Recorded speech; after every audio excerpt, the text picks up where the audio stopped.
On Saturday, Israel targeted locations in densely populated southern Gaza, escalating the death toll. Additional neighborhoods earmarked for attack were instructed to evacuate, amplifying the urgency for civilian protection.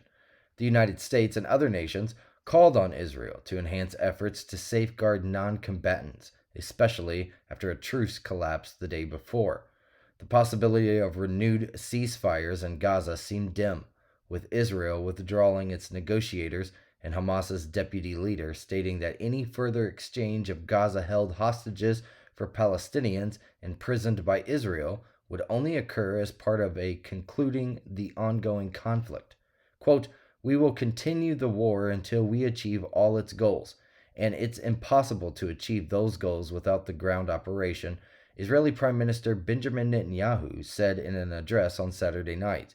After the resumption of fighting on Friday morning, at least 200 Palestinians were reported killed. This is according to the Gaza-held ministry, the Associated Press has reported. The casualties occurred following a week-long truce with the ruling militant group Hamas. On Saturday, several multi-story residential buildings were struck, leading to extensive smoke in affected neighborhoods. The military distributed leaflets urging the evacuation of approximately one quarter of the Gaza Strip, encompassing areas with hundreds of thousands of residents, as confirmed by the United Nations monitors. Prior to the renewed hostilities, the United States had cautioned Israel to avoid significant new mass displacements, as reported by the AP.